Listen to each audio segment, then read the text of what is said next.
Good morning, everybody. Welcome back to the channel. I know it's been a while. Did a new place in the company I work for, but everything's starting to get back to normal again. Plus, with all the hurricanes that we've been having here in Louisiana. But today I'm doing the Big 3 upgrade on my '92 Lexus LS400. We're going to be replacing the ground wire. It goes from the block to the frame.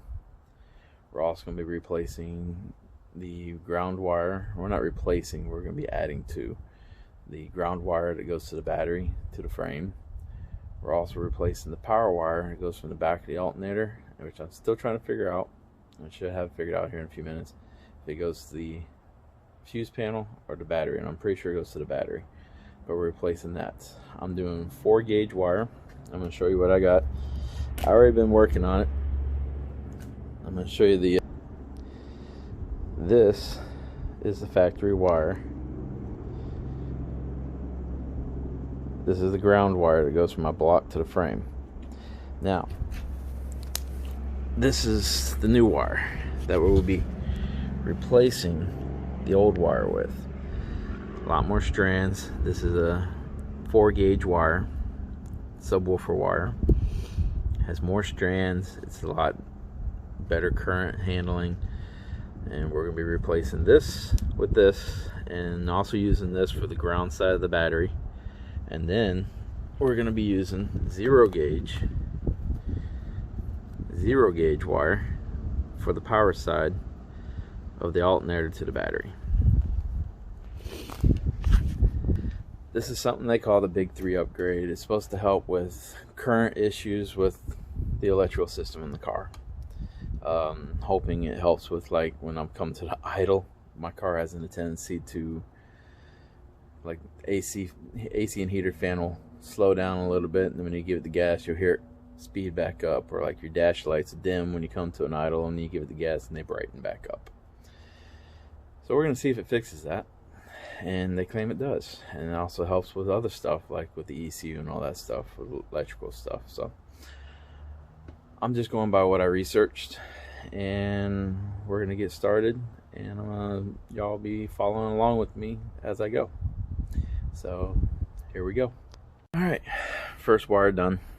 We did the ground wire that goes from the block to the frame. That is the first wire we've gotten done. Show you what it looks like now. This is the new wire. 4-gauge wire, copper connections, crimped. I did not solder, but I did crimp them, and they are a solid crimp. They ain't coming off compared to the old wire. Much better wire. Should give us a better ground.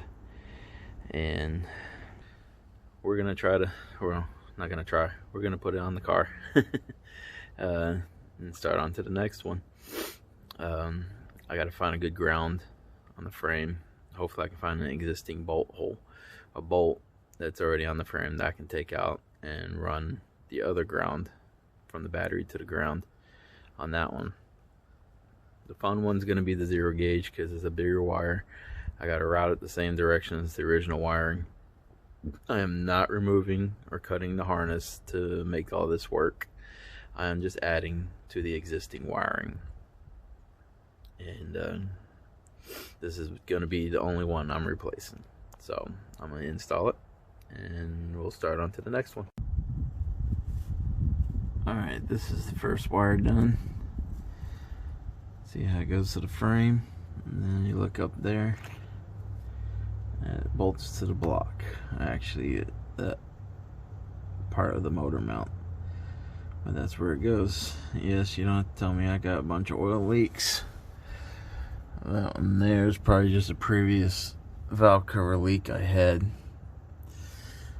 I did fix that, but first wire done. Next one to go, which is on the back of that alternator. On top of that alternator goes this wire right here. Oops, sorry, got my finger in the way.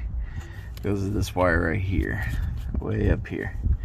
We're gonna open that up, pull that off, and run the next one from there to the battery. Hoorah, we're gonna get it done. Alright, y'all.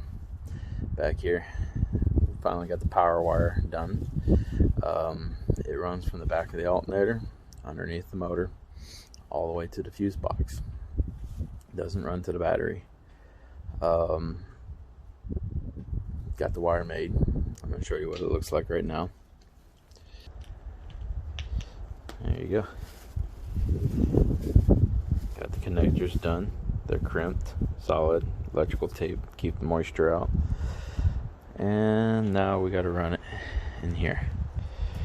It has to go to the top of the alternator. It runs underneath the motor all the way to the fuse box. This power wire here goes to the starter. That power wire there is what goes to the alternator. So we have to run that power wire to the alternator. And then leave these wires here, because it has a wire here that goes to this fuse, which you can see right here. That goes to the battery. That charges the battery. So that charges the battery, goes to there, comes over here, and it's that bottom wire right there.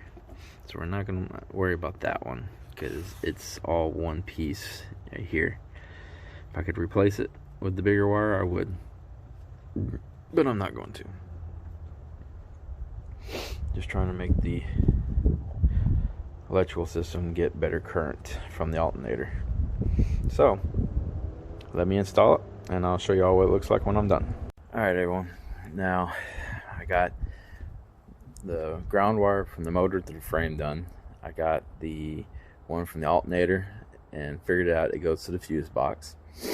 The power wire that comes off the battery goes to the starter, so we don't have to worry about that one. And the ground wire from the battery to the frame, it actually doesn't go to the frame, it goes to the motor. It's pretty crazy. So we're deleting that. We're going to go ahead and delete that wire. And this is our new ground wire. So we're going to run it.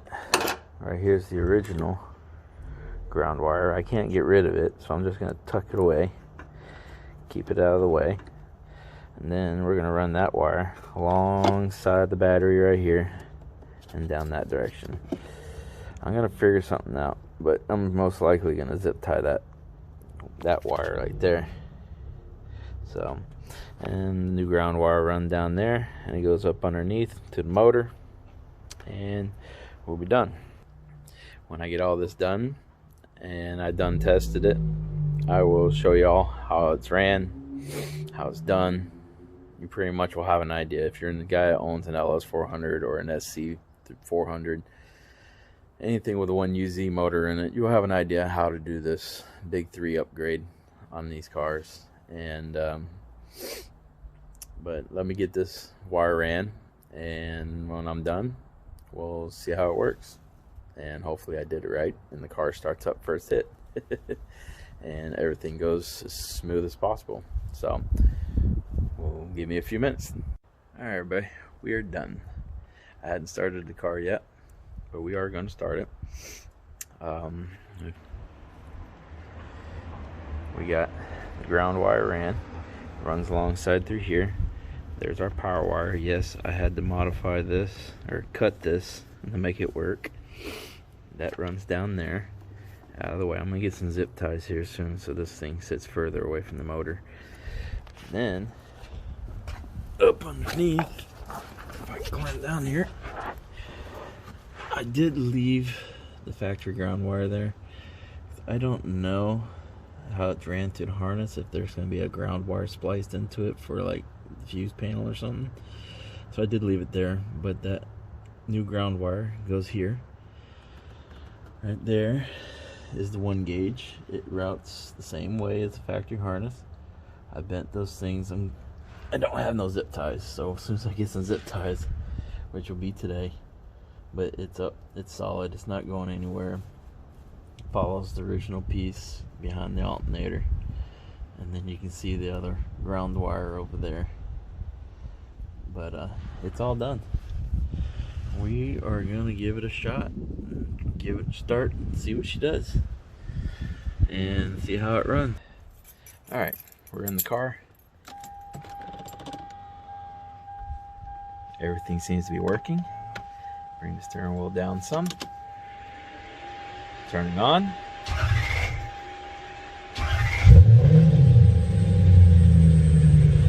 Works. It's on.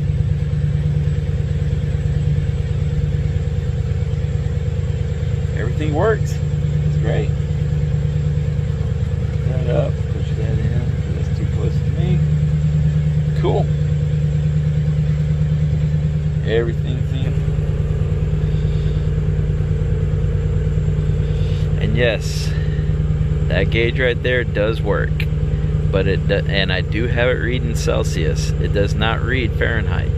I had to replace the factory sensor with a overseas Celsius temp gauge sensor, so that does work. But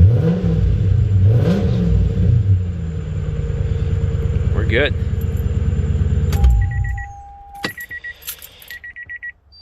We're good. Everything's done. I know it's not most to the point, how to run everything, blah blah blah kind of video, or how to video, but for my friends out there that have LS400s or SC400s, it gives you an idea where to run these wires, how to run them, and what to do. Everything's routed good, everything's solid. You heard the car run. I'm happy with it. I hope you all enjoy the video. If you do enjoy it, like my channel, like the video, subscribe to my channel. Sorry, and sorry for the long wait on videos, because I had a lot going on between changing to a different place in my job and getting used to the new schedule and getting all situated. But now everything's back to normal. I'm loving my new schedule, and hopefully I can start making more content for y'all. But we'll see how things go from here. And y'all have a blessed day. Enjoy your day. I know I will. I'm gonna go take this thing for a ride.